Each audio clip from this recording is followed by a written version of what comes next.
Bonsoir à tous, heureux de vous retrouver pour le second numéro de notre nouveau rendez-vous quotidien sur i24 News. Les grandes gueules Moyen-Orient, tous les soirs, nous sommes ensemble à 20h pour une heure de débat et d'opinion. Et voici les sujets de nos grandes gueules. Avoir des vaccins, c'est bien. Sortir du confinement, c'est mieux. Or, la situation s'enlise. Israël entrerait même dans la pire vague de la pandémie, disent les hôpitaux. Résultat, dès vendredi, voire même jeudi, le confinement sera renforcé. Idem dans plusieurs pays européens comme la Grande-Bretagne ou l'Allemagne. Alors, cette lutte contre le Covid sera-t-elle sans fin? Nos GGMO vous répondront. En France, la campagne s'accélère enfin. Olivier Véran annonce la vaccination élargie à tous les plus de 75 ans avant la fin du mois. Ce réveil n'est-il pas un petit peu trop tardif? C'est ce que nous demanderons à notre invité du jour, l'économiste Nicolas Bouzou. Il passera le grand oral des GGMO. L'Iran montre les muscles. Téhéran produirait désormais de l'uranium enrichi à 20%. Le monde doit s'unir, dit Benny Gantz. L'Europe veut tout faire pour préserver les accords. Mais un conflit ouvert n'est-il pas devenu inévitable? Votez sur Twitter et nous en débattrons avec nos grandes gueules. Enfin, 10 millions de dollars versés par la France à une ONG qui promeut le boycott d'Israël. Ce n'est pas une nouveauté. Sous couvert de défendre les droits de l'homme, certaines ONG jouent le flou sur leurs réelles intentions. Alors la France finance-t-elle activement ou passivement le boycott d'Israël? Les GGMO veulent savoir. Voilà pour le sommaire et je salue nos participants du soir. Noémie Aliwa à mes côtés comme tous les soirs. Bonsoir Noémie. Bonsoir, ainsi que nos grandes gueules de ce mardi soir. Daniel Sheikh, bonsoir. Bonsoir. Ancien ambassadeur d'Israël en France. Olivier Rafovitch, bonsoir. Bonsoir, Benjamin. Colonel de réserve de l'armée israélienne. Et nos grandes gueules du côté de Paris, le plus célèbre intervieweur de France. Bonsoir Jean-Pierre Elkabbach. Bonsoir à vous. Merci d'être avec nous dans ces grandes gueules. À vos côtés, Laetitia Kroupa, spécialiste en communication politique. Bonsoir également Laetitia et heureux de vous retrouver. Bonsoir. Alors, nous sommes là ensemble pour débattre et je vous rappelle la règle. Si les propos se font trop vifs, eh bien, un gong retentira. Voilà, vous êtes désormais alertés. Place à notre premier débat au pays de Bibi.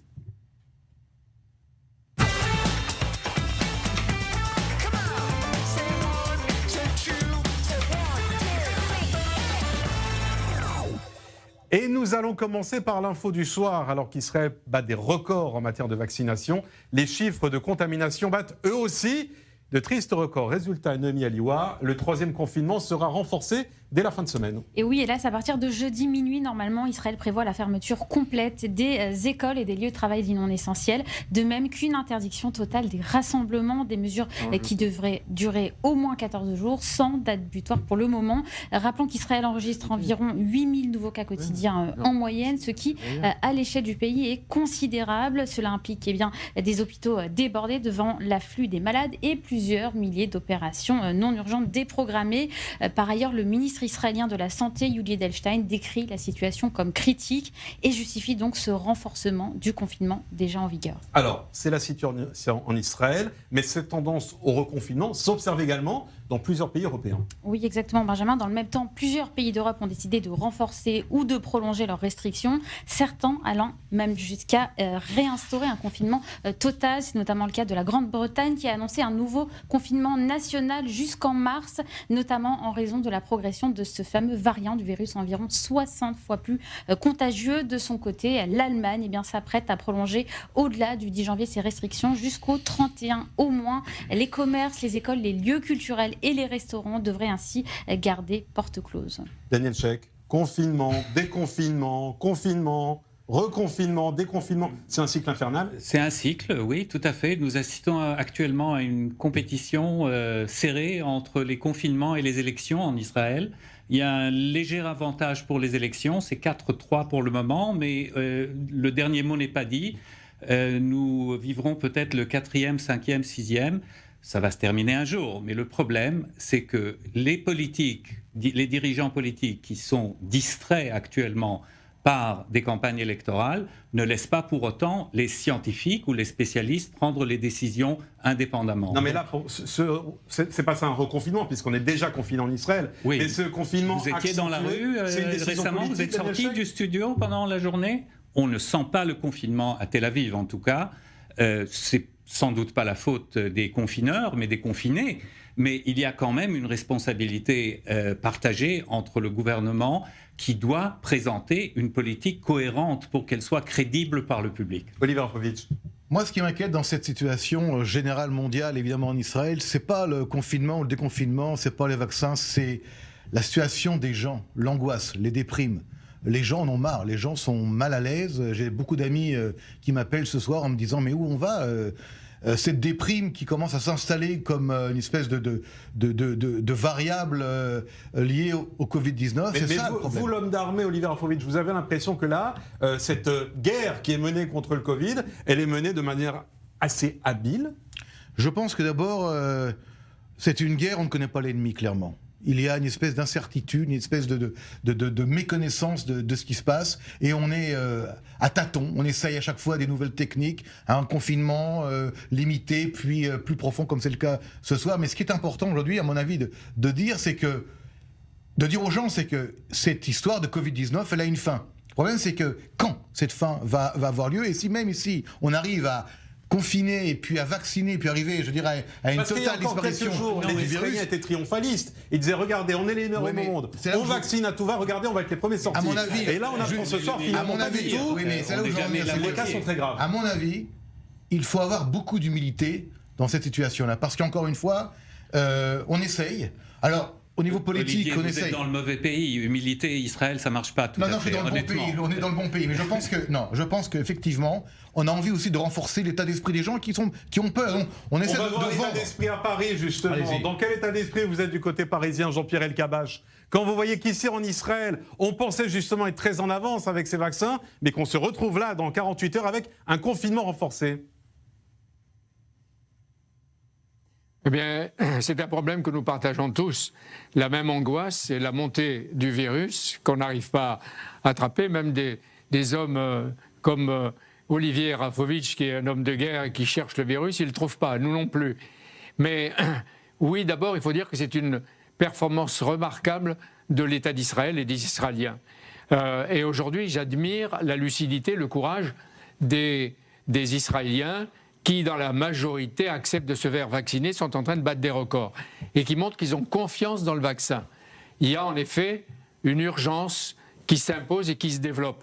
Et je pense que les Israéliens répondent avec un rythme accéléré. Cependant, je n'oublie pas, quand je lis ce qui se passe dans votre pays, je n'oublie ni les tâtonnements du gouvernement, ni les inquiétudes et les peurs des citoyens israéliens, ni le nombre élevé de morts, ni l'angoisse des citoyens israéliens devant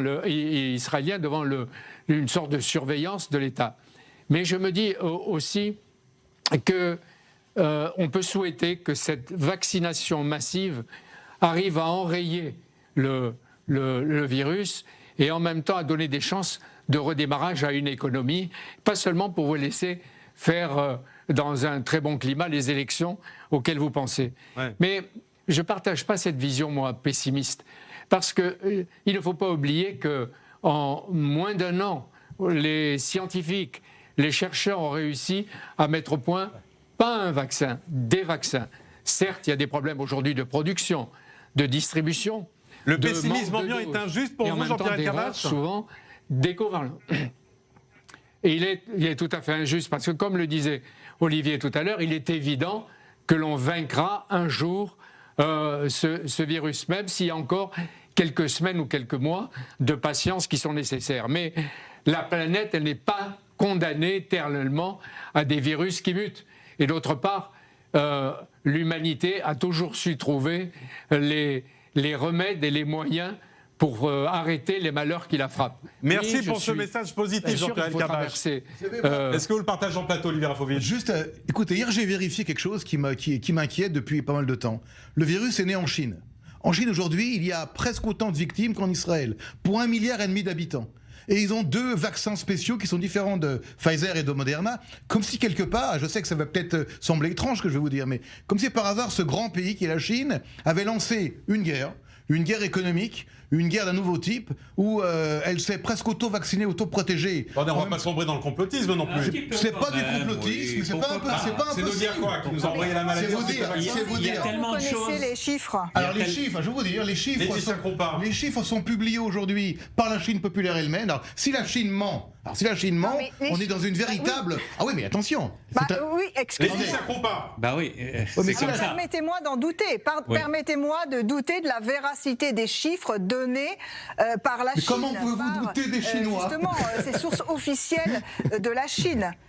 J'en doute, je doute, bien sûr, nous savons très bien la nature du régime chinois, nous savons très bien qu'il est impossible qu'il y ait eu seulement ce nombre de victimes dit données officiellement, on le sait, enfin on ne va pas refaire ici le débat. Et en Chine, un confinement, c'est un confinement, on vous enferme chez vous et on jette la clé. En Mongolie, il y a un mais mort. c'est une dictature. En Mongolie, un mort pour le Covid. Alors préférez-vous, voilà, est-ce que vous préférez? Non, ce que je On va veux... dire qu'on vit, 90 ans, on va être optimiste. Préférez-vous vivre 90 ans en Chine ou 90 ans en France avec un an où effectivement on a une vie un peu contrainte parce qu'il faut essayer de contenir la contagion? Non, 90 ans en Israël, le Yerafovitch. Non, mais d'abord, je reste en Israël. Mais ce que je veux dire par là, c'est que le monde aujourd'hui est attaqué par ce virus.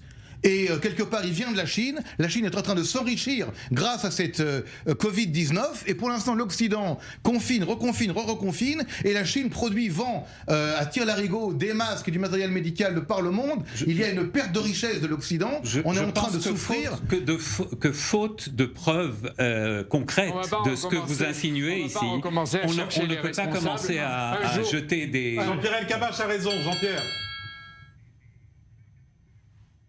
Oui, non, je veux dire, il faut arrêter de parler encore de la Chine, etc., parce qu'on cherche des boucs émissaires. À un moment, on disait c'était le pangolin, à un autre moment, on a dit c'était l'ouverture des marchés en plein air. Après, on dit la mondialisation. Il faut arrêter, il faut essayer de voir maintenant ce que on va trouver comme remède.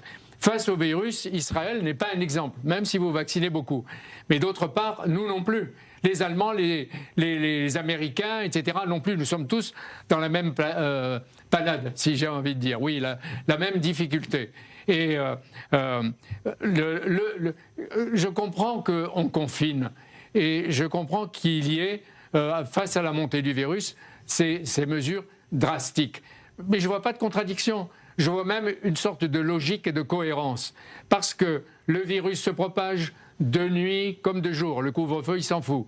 Deuxièmement, parce que les citoyens de partout, dès qu'ils ont un peu de liberté, ils en profitent et on arrive justement à ces excès et à cette sorte de libération peut-être un peu difficile. Et d'autre part, il est évident que plus le mal se propage, plus les moyens et la volonté de combattre doivent se développer. Alors nous sommes dans cette situation, on ne va pas remonter à la Chine. On va parler justement des moyens de combattre. Je suis d'accord avec Laetitia, on ne va pas remonter encore à la Chine. Exactement. Un mot, Daniel Chak, et on va avancer. Non, je suis d'accord avec mon ami Jean-Pierre Elkabbach pour dire qu'Israël n'est pas un exemple, parce qu'Israël, c'est un pays de preneurs de risques. Alors, à la fois, vous avez des preneurs de risques qui s'en foutent du confinement, mais vous avez aussi le bon côté, qui est le fait que plus d'1 million d'Israéliens se sont fait déjà vacciner. C'est comme ça, c'est un pays de casse-cou. C'est pour ça que nous sommes la Startup Nation. C'est pour ça, ça explique beaucoup de choses. C'est les risques qui vont avec. C'est les risques qui vont avec. Et les gens sont tout à fait prêts à en prendre. Alors justement, on va parler plus précisément maintenant de la situation en France avec notre invité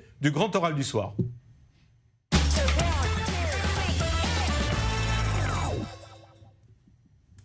Et c'est l'économiste Nicolas Bouzou qui est en direct avec nous ce soir. Bonsoir Nicolas Bouzou. Bonsoir.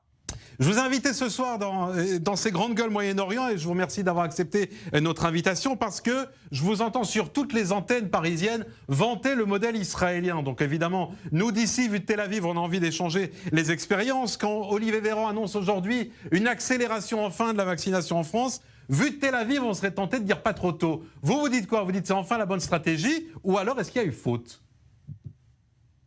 Alors c'est la bonne stratégie et il y a eu faute, mais c'est un changement de stratégie. Vous savez, moi, je suis économiste. Je ne suis pas médecin, je ne suis pas épidémiologiste.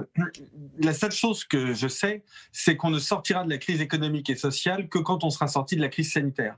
Et la sortie de la crise sanitaire aujourd'hui, c'est le vaccin.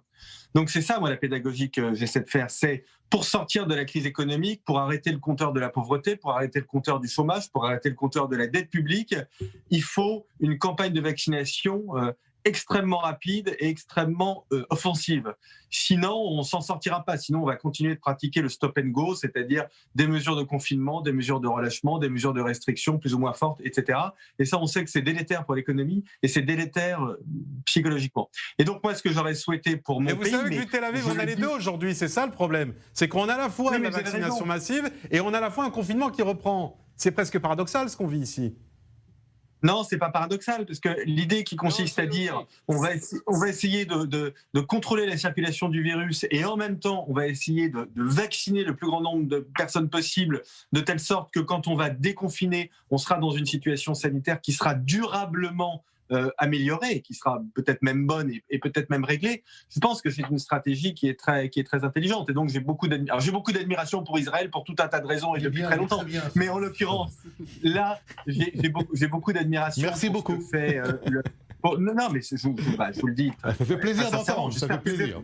Que je vais pouvoir venir sur votre plateau dans quelques mois, justement. Monsieur Bouzou, c'est j'ai aussi la peut-être une raison question pour laquelle... pour vous. Une question d'Amir. On parlait tout à l'heure de la Chine, qui est plutôt un régime pas forcément le plus démocratique qui soit, en tout cas qui se permet parfois des mesures assez liberticides. La Chine a très bien, justement, on en parlait, a très bien géré la crise. Est-ce que vous pensez que les démocraties libérales sont suffisamment armées pour combattre les épidémies de ce genre ? Alors, je pense que là, vous mettez le point sur une question qui est extrêmement profonde. Je pense qu'en réalité, une démocratie libérale, elle n'a que le vaccin. Parce que si la Chine réussit à contrôler son épidémie, c'est par des mesures que ni en Israël ni en France, on va accepter. On sait par exemple qu'il faut, dans l'idéal, isoler les malades. Mais isoler les malades dans une démocratie, ça ne peut se faire que par l'incitation. On ne va pas aller prendre des gens chez eux pour les mettre de force dans un hôtel ou dans un hôpital et les empêcher de voir leur famille pendant une semaine. Mais c'est quelque chose qui est complètement impossible.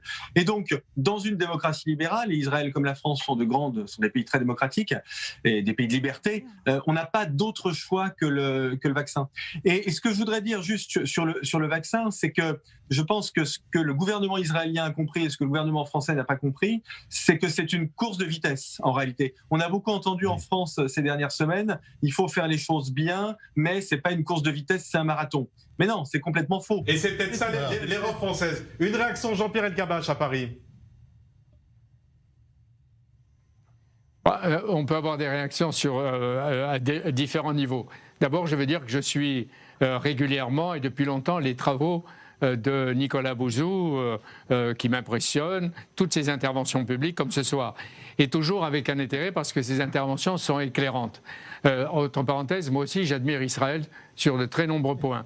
Mais je me demande comment vous faites, Nicolas, pour avoir le talent de répondre à tout et d'avoir des idées sur tout. Parce que, si vous permettez, à quel moment, vous, les économistes, vous nous avez alertés sur ce qui allait se passer ? À quel moment vous avez anticipé sur les menaces des pandémies et des épidémies, alors qu'il y a dans le livre blanc de la Défense en France ou du ministère de l'Intérieur cette sorte d'allusion ? Quand vous avez proposé des solutions alternatives, qu'on aurait bien voulu avoir, quand vous avez proposé un plan ou une stratégie sanitaire alternative à ce qui est en train de se faire dans le gouvernement aujourd'hui. Alors maintenant, j'ai envie d'ajouter quelque chose. Peut-être laisser Nicolas Bouzou vous répondre quand même un mot, Jean-Pierre. Aujourd'hui, oui, mais je vais ajouter quelque chose auquel il pourra répondre tout à l'heure. Allez-y, Jean-Pierre. Dans un instant. Simplement, j'ai l'impression que nous vivons aujourd'hui le règne des affêtes. C'est-à-dire le contraire des prophètes. C'est le grand intellectuel érudit Marc Fumaroli qui m'avait appris ce mot. Affête, c'est le contraire des prophètes, c'est-à-dire celui qui commente et qui est à peu près sûr de prévoir le futur, surtout quand il est passé, ou qui donne des raisons qu'il n'avait jamais envisagées. Et c'est aujourd'hui, alors qu'on a besoin peut-être de prophètes ou d'annonciateurs de ce qui va arriver, peut-être d'une manière plus optimiste et plus militante, on a plutôt les critiques et les donneurs de leçons.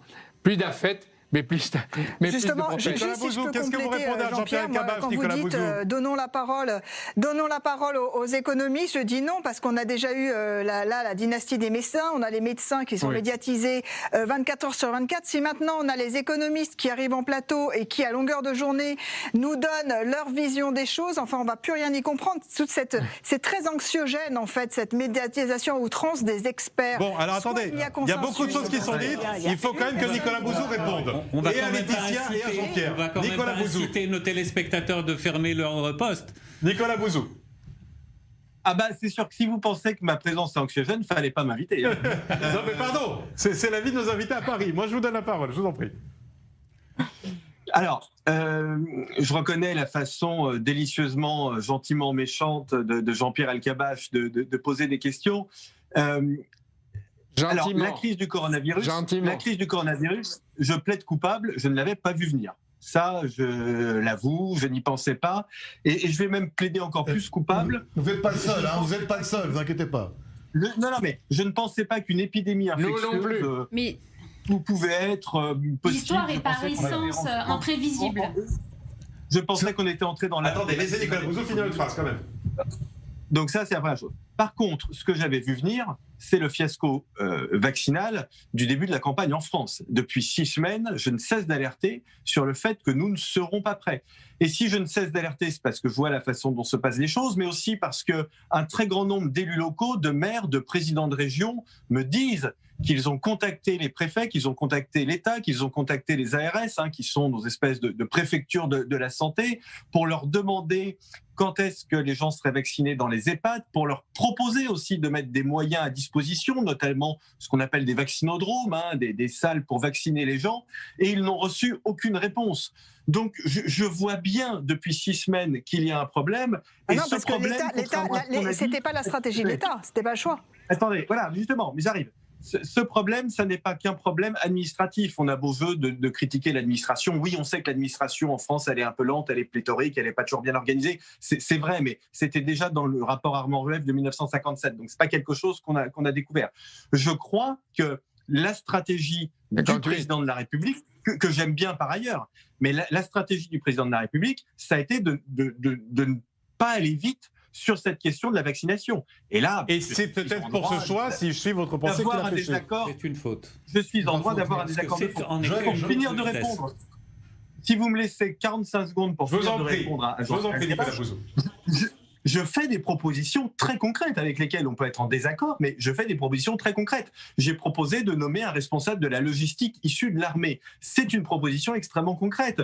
J'ai proposé de racheter des licences aux laboratoires pharmaceutiques qui conçoivent aujourd'hui les vaccins, donc Pfizer-BioNTech, Moderna, AstraZeneca, etc., pour que nous-mêmes, nous soyons en France en capacité de produire des vaccins avec nos usines. J'ai demandé au gouvernement de nous donner de façon hebdomadaire un état des stocks de vaccins qui sont en France, mais qui sont aussi dans les hôpitaux ou dans les centres de vaccination quand ils sont ouverts. Donc, très bien, le message est passé. Donc ce que vous nous dites, c'est que vous avez des demandes extrêmement précises. 2 réactions pour conclure à demi-heure. Olivier Arfovitch. D'abord, vu d'Israël, on se rend compte qu'en France, encore je dis bien vu d'Israël, il y a beaucoup de scepticisme par rapport au vaccin. C'est-à-dire que beaucoup de Français, j'ai aujourd'hui un ami qui est sénateur en France, m'a dit « moi je ne vais pas au vaccin, je n'y crois pas », et beaucoup comme moi n'y croient pas, je suis médecin aussi. Donc le fait qu'il n'y a pas une mobilisation populaire et surtout, je dirais, une directive, parce qu'en France, à différence d'Israël, je m'excuse, enfin c'est mon ressenti de Tel Aviv, il n'y a pas ce patriotisme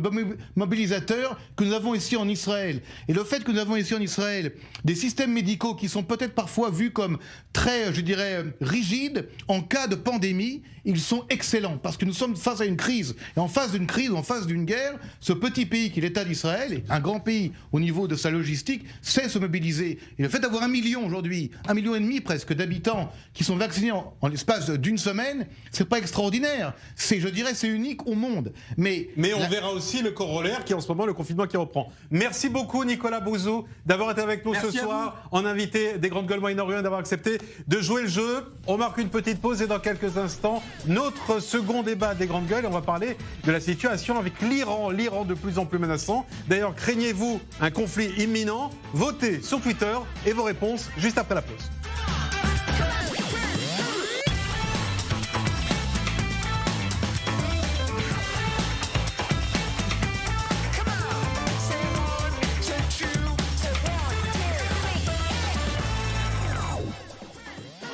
Et si vous nous rejoignez, c'est la seconde partie des Grandes Gueules Moyen-Orient, votre nouveau rendez-vous tous les soirs à 20h, heure de Paris sur i24 News du lundi au jeudi. Avec à mes côtés, Noémie Aliwa, comme tous les soirs, Olivier Rafovich, Daniel Cheikh à Paris, Jean-Pierre Elkabbach et Laetitia Kroupa. Merci à tous d'être avec nous pour ce second numéro des Grandes Gueules Moyen-Orient. Place maintenant à notre débat des Grandes Gueules.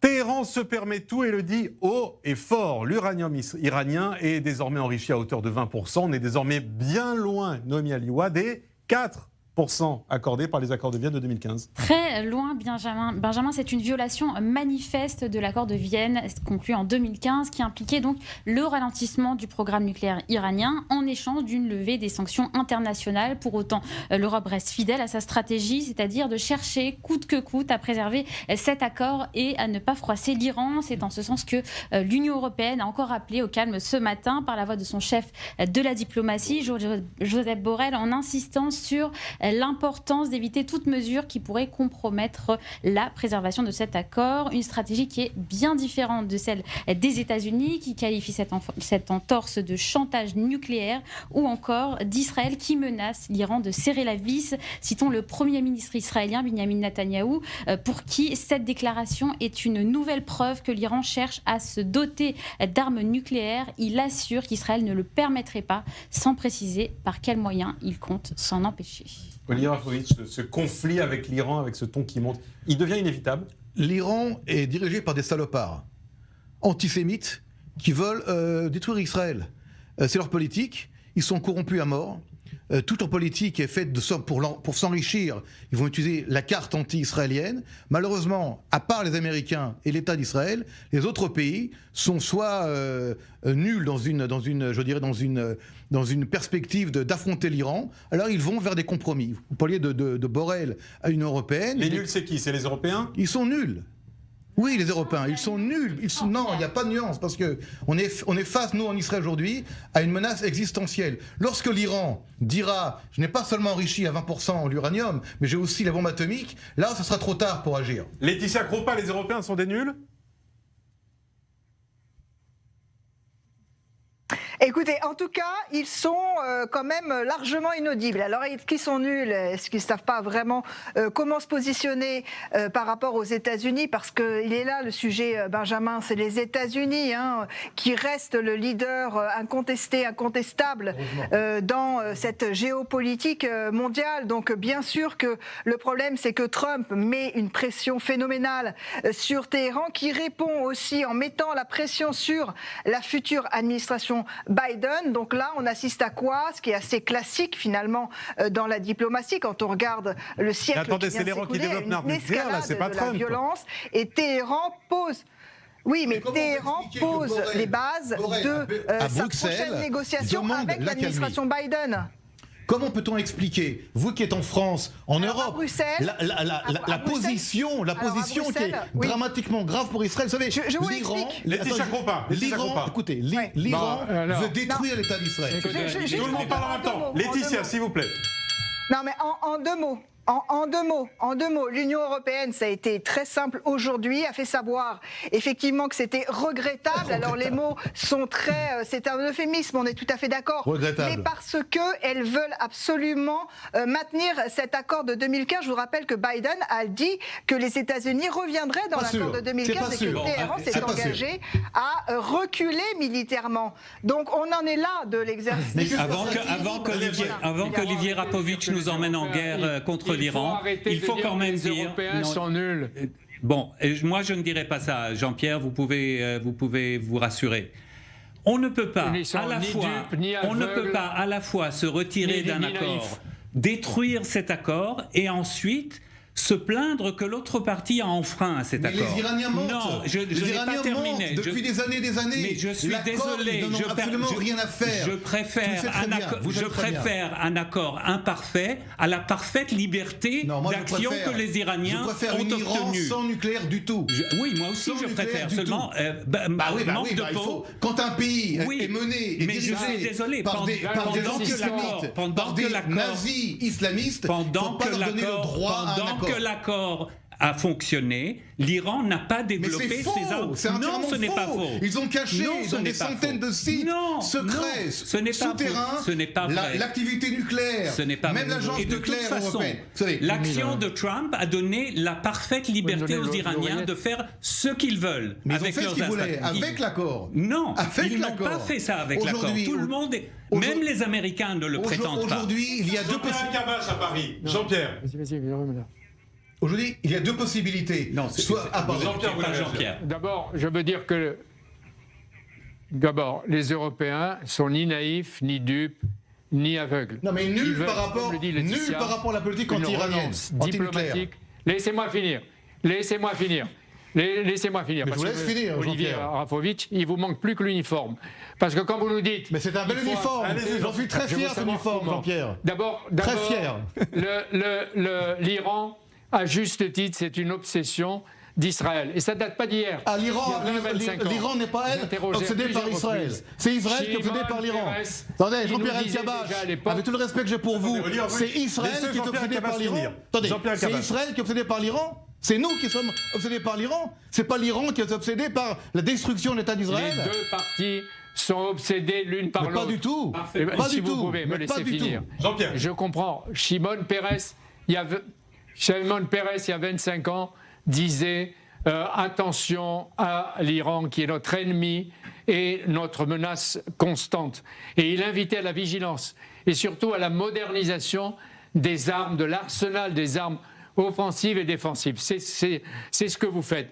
Mais de là à nous proposer un conflit inéluctable, Mais c'est il pas n'aura nous. pas lieu. C'est pas La nous qui guerre n'a pas proposons. eu lieu. Écoutez, Et 25 ans, vous savez, M. Rapovitch, elle n'aura Vous pas avez, lieu. vous avez libéré, attendez, vous avez, écoutez, Attendez, Jean-Pierre El-Kabash, s'il vous plaît. vous avez, non, attendez, Giscard d'Estaing Écoutez, est mort il y a si vous voulez que l'on quelques... parle, Attendez un mot. laissez finir. Juste un mot s'il vous plaît, très court. Giscard d'Estaing est mort il y a quelques temps, il a laissé beaucoup de choses pour la France, mais aussi une petite chose. Il a sauvegardé la présence de Khomeini en France, il l'a ramené à Téhéran, et depuis 1979, le monde entier vit avec une Iran islamiste intégriste qui maintenant veut la bombe atomique. Le seul pays aujourd'hui qui se défend contre ce Oh, pays mais attendez, dictatorial, on peut c'est lui Israël. répondre. Jean-Pierre. On peut répondre. On peut répondre. Alors, je suis peut-être le seul journaliste à avoir rencontré le Shah d'Iran dans son hôpital à New York quand il était mourant. Le seul. Et il m'avait dit que c'est lui qui avait demandé à Giscard d'Estaing de recevoir Khomeini. Et que Giscard ne voulait pas, c'est lui qui a insisté. Ça, c'est pour l'histoire. Mais pour l'actualité, Joe Biden ne laissera pas faire encore un conflit. Donald Trump, qui était très proche de vos gouvernants, qui était si opposé à Téhéran, a permis que vous fassiez des opérations militaires ciblées, personnalisées. Et vous savez que je ne vais pas vous parler des Américains avec le général Soleimani, ou vous avec Farakizadeh. Quand vous voulez en liquider quelques-uns, vous pouvez. Mais je pas, sens nous entraîner beaucoup de dans la déception. guerre. Et la force Je de sons l'Europe- beaucoup de la déception force dans de votre l'Europe voix. aujourd'hui- ça, Vous regrettez. Attendez, franchement, non, Olivier, ça il me c'est. semble que vous regrettez l'élimination de Soleimani, qui était un méga terroriste, celui qui était Ça, en c'est charge mauvaise de foi. toute l'opération Mon ami, terroriste. c'est pas du J'ai tout entendu- son propos. J'ai entendu Non, de la on part entend de ce qu'on Kabash, veut. Chacun entend ce qu'il j'ai veut. entendu de sa Et part c'est ce une que vous certaine avez voulu déception- entendre. Déception non, du fait non, que des arrêtez de faire de la salopards comme ça propagande. ont été éliminés non, par Américains. Non, c'est pas ce qu'il a dit. Ah bon. Ce n'est pas ce qu'il a dit. J'aimerais donner la parole simplement à ceux qui nous regardent, qui votent depuis ce matin sur Twitter. On vous a posé la question sur le Twitter d'i24 News. Est-ce que vous craignez simplement un conflit inévitable Israël-Iran et peut-être un embrasement aussi de la région? Regardez quand même, ce sondage vaut ce qu'il vaut. À 57%, ceux qui nous regardent pensent que oui, ce conflit, il est inévitable. 43% seulement écoutez, pensent le non, mais contraire. il y a juste, Mais c'est attendez, à nous, il y a la une erreur parce responsabilité. qu'aujourd'hui, Non. il y a une Mais guerre la déjà qui responsabilité, existe, quand vous faites une guerre peur invisible. à l'opinion publique, bien sûr qu'elle craint une guerre, Bien sûr. mais la guerre n'aura pas lieu. Mais bien Et sûr. d'autre part, il y a une révolution qui a complètement changé aujourd'hui dans la région. Il y a complètement, vous l'avez dit tout à l'heure dans le journal, l'Arabie Saoudite et le Qatar qui étaient opposés avec des blocus, etc., se sont réconciliés publiquement dans un sommet.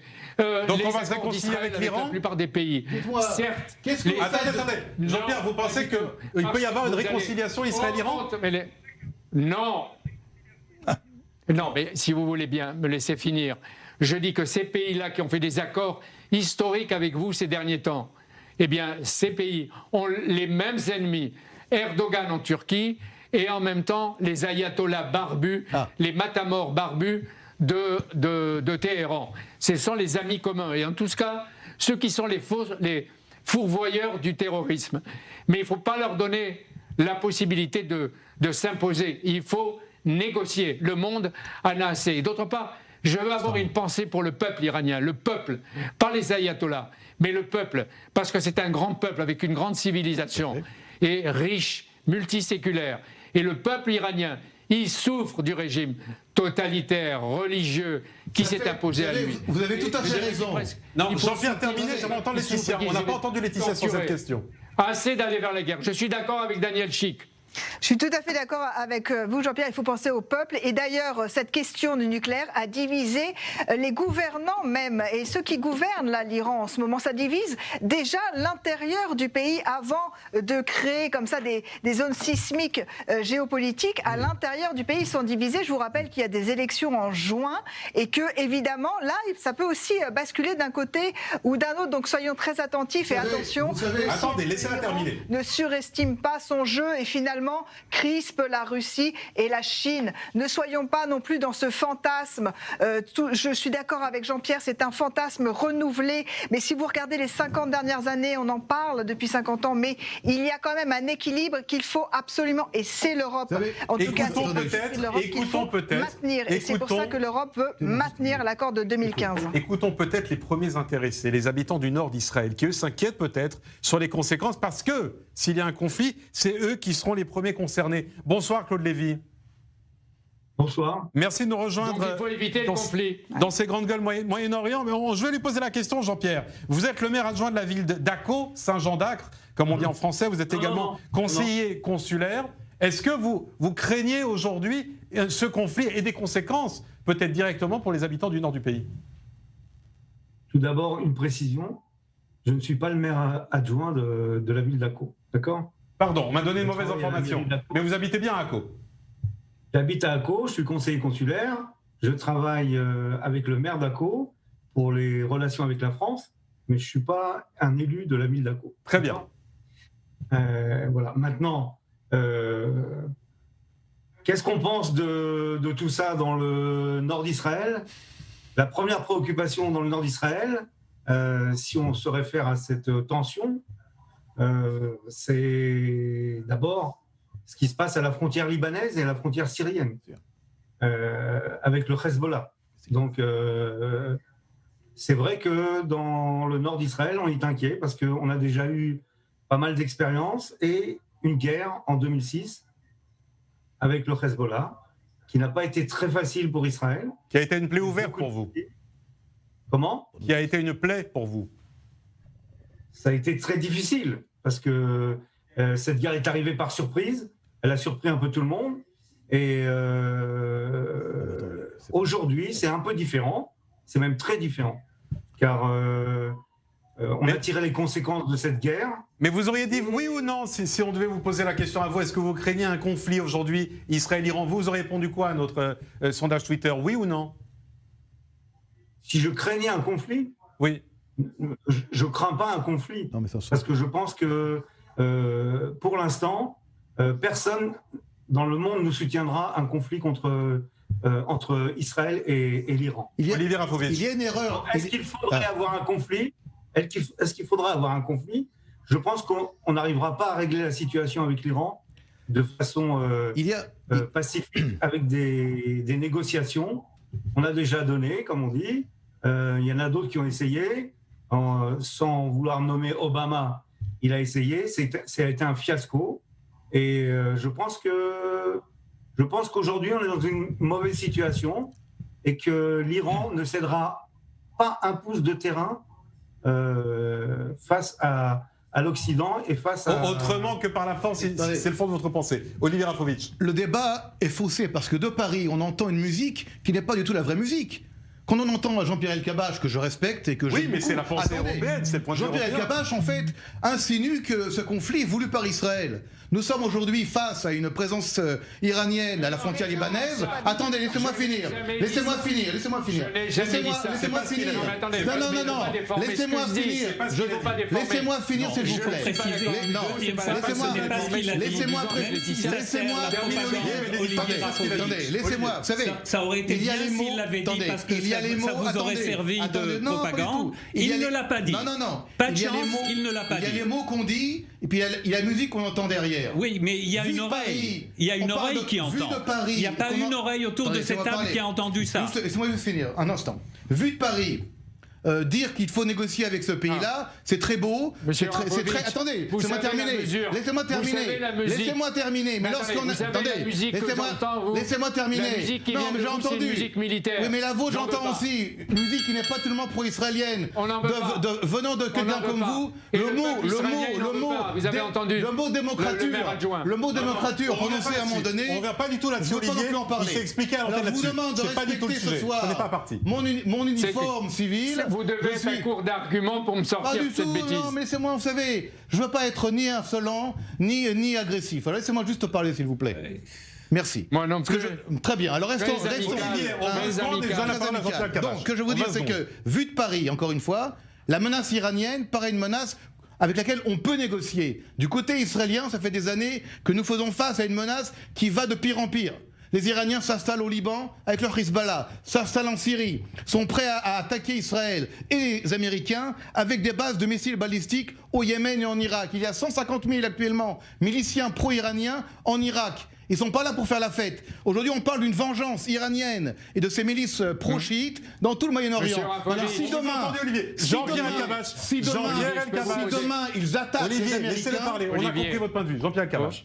Négocier avec eux, Jean-Pierre Elkabbach. Qu'est-ce que vous proposez? Mais attendez, c'est pas moi qui vais négocier. Je pense que Joe Biden, Anthony Blinken et John Kerry vont revenir tout doucement à l'accord. Et c'est par l'accord, comme disait Daniel Sheikh, et par la négociation militaire. C'est un accord différent. C'est un accord qui a été... au chantage. Les Iraniens ont menti, Jean-Pierre Elkabbach. On a affaire à un régime de menteurs. C'est comme l'époque d'Adolf Hitler. On a fait un accord à Munich. Calmement. Ça suffit. Pardon, je vais poser la question plus calmement. Jean-Pierre Elkabbach, vous leur accordez du crédit lorsqu'ils font des déclarations. Je suis d'accord. Je vais poser plus calmement ce que dit Olivier Rafovitch. Jean-Pierre.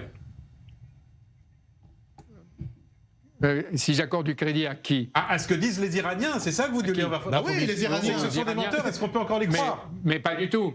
Mais en réalité, avec l'annonce de la reprise de l'enrichissement de 20% de l'uranium, l'Iran en appelle, comme l'a dit Laetitia, à Joe Biden et son administration et se met en position plus forte pour négocier. C'est aux Occidentaux de négocier avec fermeté. Pourquoi ? Et Jean-Yves Le Drian disait tout à l'heure que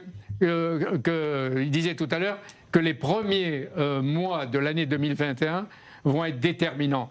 Et je partage l'opinion de tous les Israéliens qui habitent dans les territoires menacés et qui reçoivent eux, des roquettes et des bombes sur la tête. C'est tout Israël, Jean-Pierre Elkabbach. Il n'y a pas de territoire. C'est tout l'État d'Israël.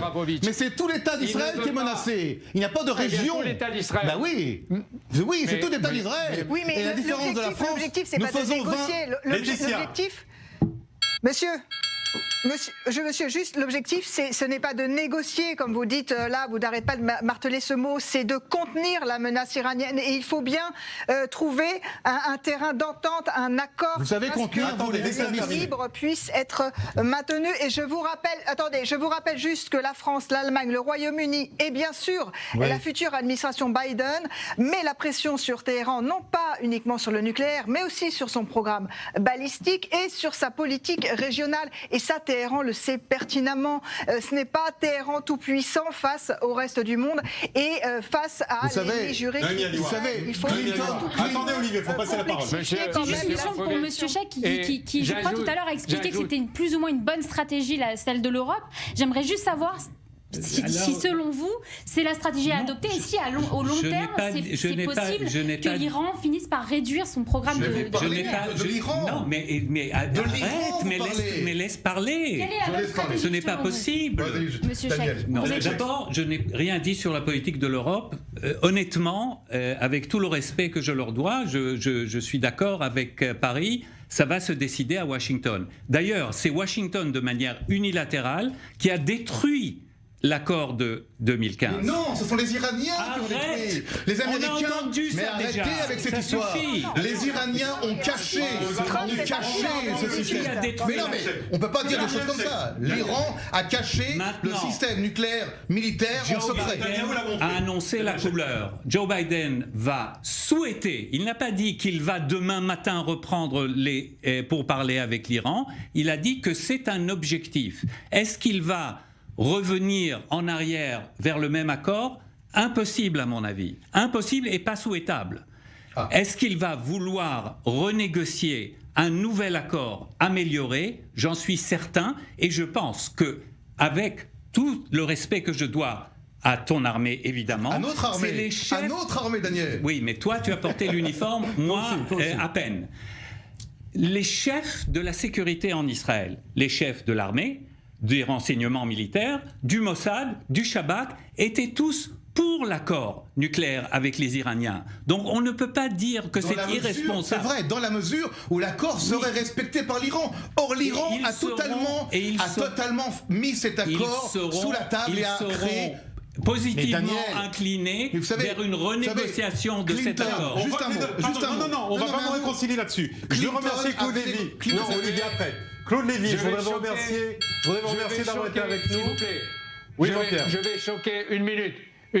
Je vais choquer sans doute Monsieur Rapovitch. Mais c'est Donald Trump, en sortant de l'accord, qui a renforcé les Iraniens qui peuvent se permettre de nous narguer aujourd'hui. Ça, c'est la position européenne, naïve, une position. C'est la position française. Nombreux sont les experts israéliens qui sont parfaitement d'accord avec cet argument. Attendez. Est-ce que, parce qu'il nous reste 5 minutes ensemble, on a vu que les opinions étaient opposées sur cette question-là. Peut-être un élément qui va vous rassembler. Et là, je vais m'adresser à vous, Jean-Pierre Elkabbach. Simplement. Olivier Rapovitch n'a pas répondu à une question. Oui. Non, vous avez dit tout à l'heure, il faut affronter. Qu'est-ce que vous proposez? Ce que je vous dis, c'est une opération militaire, une guerre, des frappes. Qu'est-ce que vous proposez? D'abord, il y a une guerre actuellement qui a lieu. Attendez, mais je vous réponds. Laissez-moi te répondre.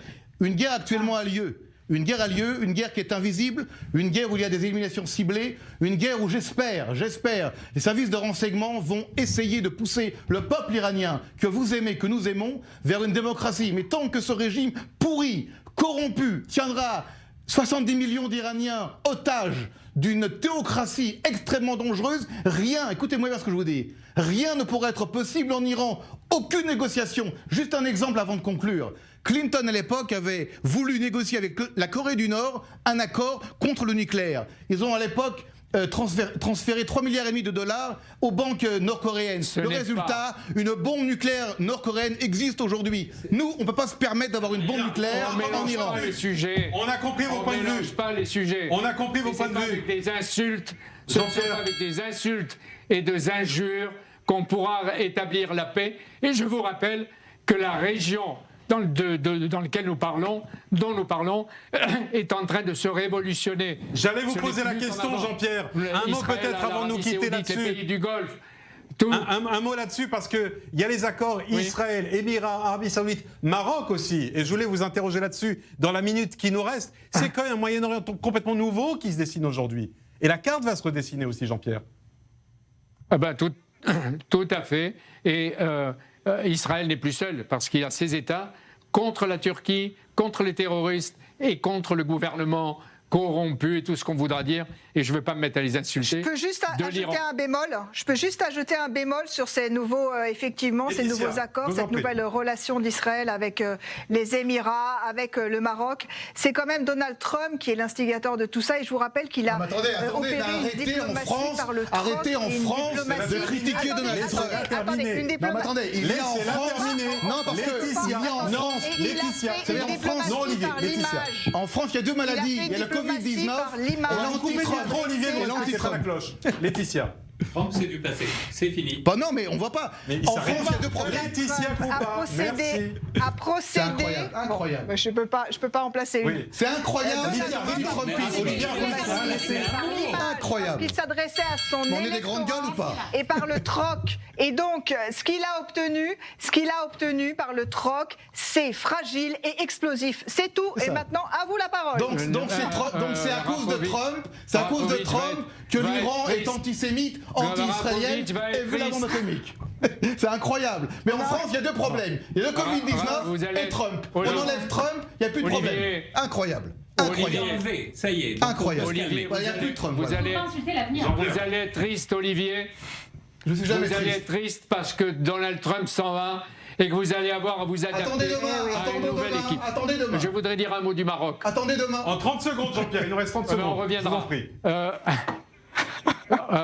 Je Si vais donner Olivier un coup nous de chapeau interrompt au Maroc de Mohamed VI parce que bon, il y a des relations qui sont nouées, la normalisation des rapports, même s'il y avait des relations et des échanges confidentiels, secrets depuis des années.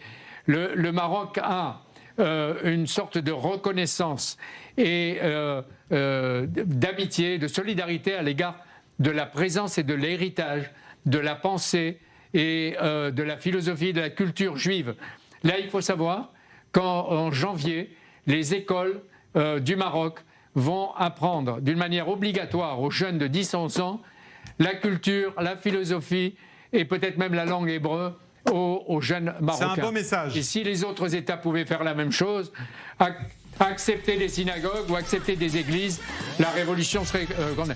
Et Un beau message de conclusion. Merci beaucoup, Jean-Pierre. Nous allons devoir conclure ces grandes gueules. Merci à vous. Merci à Laetitia Kroupa. Merci Olivier Rafovic. Merci Daniel Chek. Noémie, on se retrouve demain soir. Rendez-vous à 20h hors de Paris pour les prochaines grandes gueules. À toutes et à tous, excellente soirée.